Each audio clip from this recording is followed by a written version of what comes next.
उत्तर प्रदेश की कैसरगंज लोकसभा सीट का हाल भी अमेठी और रायबरेली जैसा ही है। जैसे कांग्रेस के लिए अमेठी और रायबरेली की मुश्किल है, बीजेपी के लिए रायबरेली और कैसरगंज चुनौती बने हुए। अमेठी का मामला बीजेपी के लिए आसान था, जब स्मृति ईरानी का टिकट तो कट नहीं सकता था और न ही उनका चुनाव क्षेत्र बदला जा सकता था। रायबरेली और कैसरगंज का हाल काफी मिलता जुलता है, लेकिन बीजेपी के लिहाज से देखें तो एक बड़ा फर्क भी है। अगर दोनों सीटों को बीजेपी और कांग्रेस के नजरिए से देखेंगे तो कई चीजें कॉमन होने के साथ साथ कई फर्क भी नजर आए। कैसरगंज में जहां ब्रिजभूषण शरण सिंह बीजेपी के टिकट का बेसब्री से इंतजार कर रहे हैं, अमेठी और रायबरेली में गांधी परिवार से कोई चुनाव लड़ने तक को तैयार नजर नहीं आ रहा है। कैसरगंज से सांसद ब्रिजभूषण शरण सिंह को महिला पहलवानों के यौन शोषण के आरोप के बाद बीजेपी के लिए हाल सांप छुछुंदर जैसा हो गया है। अभी तक कैसरगंज लोकसभा सीट के लिए किसी भी राजनीतिक दल ने अपने उम्मीदवार की घोषणा नहीं की है। ये बात अलग है कि बाहुबली नेता ब्रिजभूषण शरण सिंह अपने से ही चुनाव प्रचार में जुटे हुए हैं। रायबरेली में तो बीजेपी कांग्रेस उम्मीदवार की घोषणा का इंतजार कर रही है, जबकि कैसरगंज के लिए समाजवादी पार्टी बीजेपी की अगली लिस्ट का इंतजार कर रही है।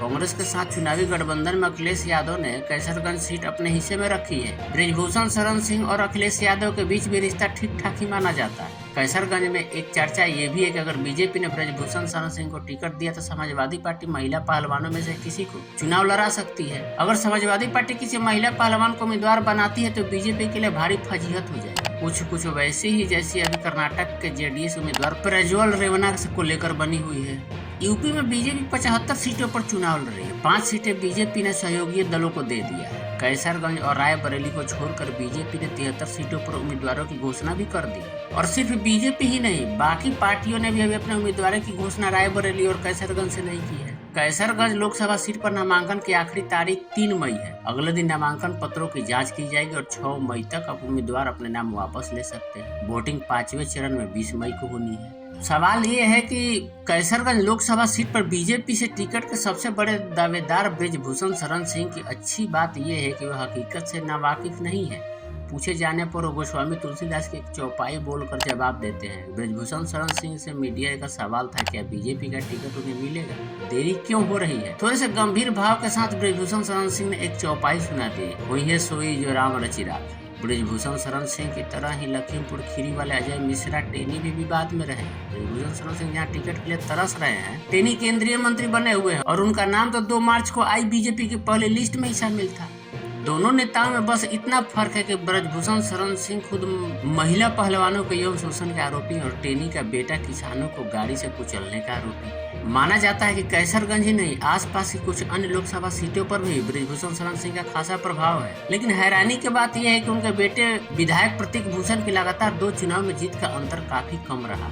सुनने में ये भी आया है कि बीजेपी नेतृत्व ब्रिजभूषण शरण सिंह की जगह उनके परिवार के किसी सदस्य को टिकट देना चाहती है और ब्रिजभूषण शरण सिंह को यह संदेश भी दिया जा चुका है, लेकिन वो अपने लिए ही जीत पर पकड़े हुए हैं। टिकट को लेकर ब्रिजभूषण शरण सिंह की अपनी दावेदारी की भी खास वजह है, उनके दोनों हाथ में लड्डू है। बीजेपी ने साथ छोड़ा तो समाजवादी पार्टी भी हाथ थाम सकती है। 2009 के आम चुनाव में समाजवादी पार्टी के टिकट पर वो कैसरगंज का प्रतिनिधित्व भी कर चुके हैं। और जब महिला पहलवानों के दिल्ली में धरने के दौरान जो विवादों में थे तो अखिलेश यादव के प्रति उनकी और उनके प्रति अखिलेश यादव की सहानुभूति भी साफ तौर पर महसूस की गई थी। भले उनके अखिलेश यादव के प्रवक्ता आकर उनको क्या क्या कहते थे बात अलग है। समाजवादी पार्टी का स्थानीय नेता ये तो नहीं मानते कि वो ब्रिजभूषण शरण सिंह के टिकट कटने का इंतजार कर रहे, लेकिन ये जरूर कहते हैं कि अगर ऐसा हुआ तो आला कमान से उनके लिए सिफारिश जरूर करेंगे।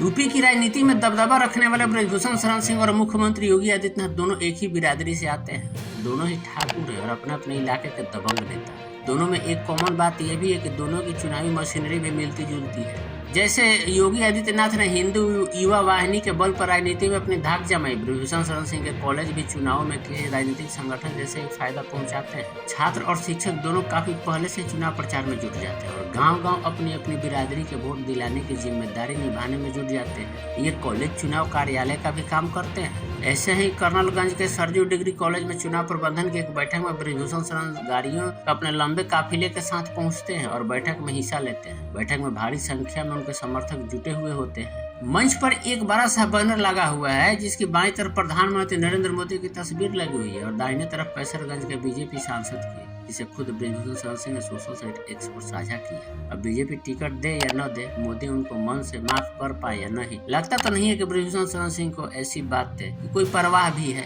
टिकट मिले या न मिले, चुनाव तो उनको लड़ना है, इसलिए तो चुनाव प्रचार कर रहे हैं। तो रायबरेली और अमेठी तो सबको दिख रही है कि कांग्रेस अपना उम्मीदवार घोषित नहीं कर रही, लेकिन कैसरगंज और रायबरेली बीजेपी नहीं कर रही थी, ये किसी को नहीं दिख रहा।